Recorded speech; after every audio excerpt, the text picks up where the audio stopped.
as well as her capacity to meet the times is boundless. 70 years, almost 25,600 days of unflinching service and commitment. Your Majesty, you are an inspiration who has never let me down. Long live the Queen.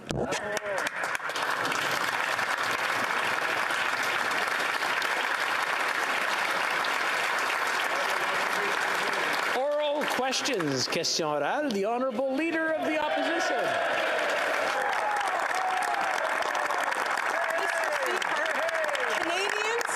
The Prime Minister they want to get back to work, they want to get back to normal life.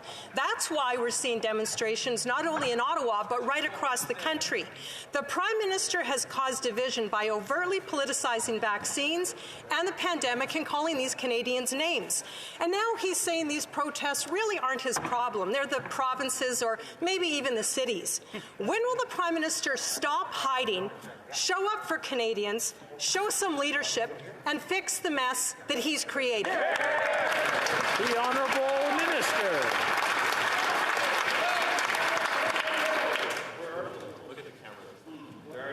The Honourable Minister.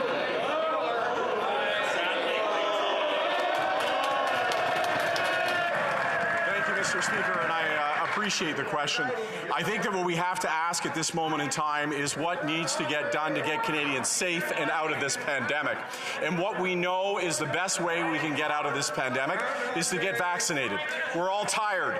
We're all frustrated. But we have to ask how we can continue to sacrifice to keep those safe around us, to make sure that we follow public health measures and do our best to get out of this pandemic, keeping as many people safe and alive as possible. The Honourable Leader of the Opposition. Speaker, Dr. Tam and other health officials across the country have started to change their language on lifting restrictions. According to Dr. Tam, things like vaccine mandates should be re-evaluated.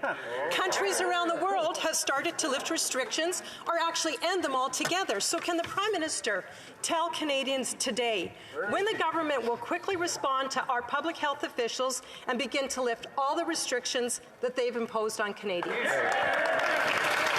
The Honourable Government House Leader. Well, Mr. Speaker, let's be clear that the mandates, most of which she's speaking of, are provincial in nature, that the mandates... How about the House of Commons one more?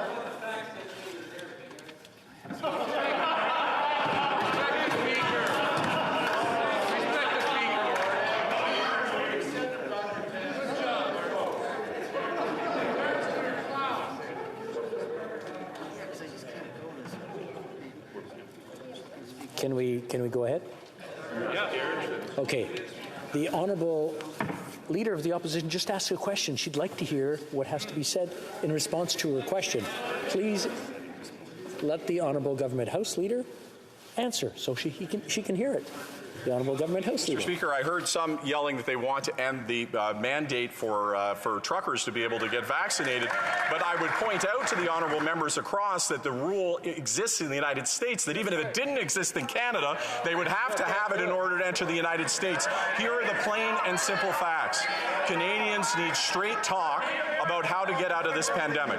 That means following public health guidelines. That means getting vaccinated, and yes, it means talking calmly and rationally about what are real solutions instead of trying to be incendiary and try to elevate a situation that is not about the pandemic, that is about politics. The Honourable Leader of the Opposition. Well, thanks to that member, I see the Prime Minister is still in hiding, and that member's mansplaining to me how to stay calm and rational, which I don't appreciate. Mr. Speaker, Canadians have suffered. They followed the rules. They've done what they were asked to do. We can't have a slow and drawn-out process of reopening just because the Prime Minister is hiding and in denial. Dr. Moore in Ontario said recently, I think we have to start to understand we've got to learn to live with the virus. In Canada, living means living freely. Will the Prime Minister follow the science, follow the advice of experts, and assure Canadians that he'll be removing all federal vaccine mandates quickly? The Honourable Government House Leader. Mr. Speaker, for 2 years, Canadians have dealt with a global pandemic that has stressed all of us. There is not a Canadian who has not gone through an incredibly difficult time. The question that we ask on this side is, what is the science? Now, the rules say that we stop at 3 o'clock. We've been very flexible going beyond that. I'm sure we don't want to cut off any questions because we can't hear anything. The Honourable Government House Leader, from the top, please.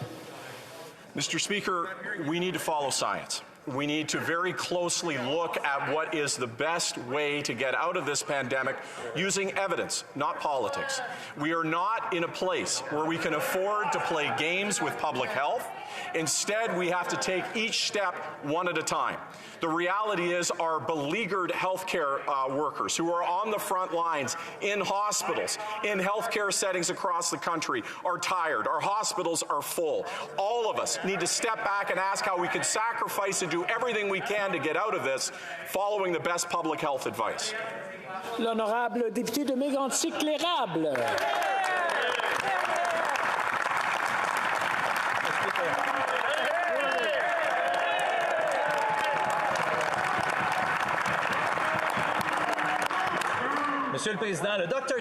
Mr. Speaker, Dr. Tam said that it's now time to reevaluate vaccination mandates. Dr. Tam is a scientist. We're asking the government to listen to scientists. And when they asked the question to the Minister of Health, is there scientific proof behind the vaccine mandates? The Minister of Health said, there is no scientific evidence to back these vaccine mandates for truckers. The question's a simple one. When will the Liberals listen to science and remove restrictions that are now being imposed on Canadians? The Honourable Minister. Mr. Speaker, my colleague asked when the government will start to follow the scientific opinions of scientists and doctors, and the answer is we have from the beginning of the pandemic. That's exactly what we have done. I know that that makes the Conservatives on the other side frustrated, that there are people who are creating problems on the Hill. What they're saying, it should be evaluated carefully, and they should not put words in Dr. Tam's mouth. The Honourable Member. The Prime Minister is hiding instead of facing our healthcare problems. Canada is one of the worst OECD countries when it comes to hospitals and doctors per capita. All the premiers of the Council of the Federation have indicated that they've made a unanimous request to the government, and we need funding for our healthcare systems. Getting out of this crisis needs to be through an unconditional increase of health transfers. Will the Prime Minister come out of hiding and increase health transfers to the provinces, or at least discuss it with them? The Honourable Minister. Mr. Speaker, for years now, we have had constant and constructive discussions with premiers in provinces and territories to find the best way to support the healthcare system, which is so dear to Canadians. Even last week, I spoke with the President of the Council of the Federation to determine exactly how the federal government can continue to support the healthcare system. As we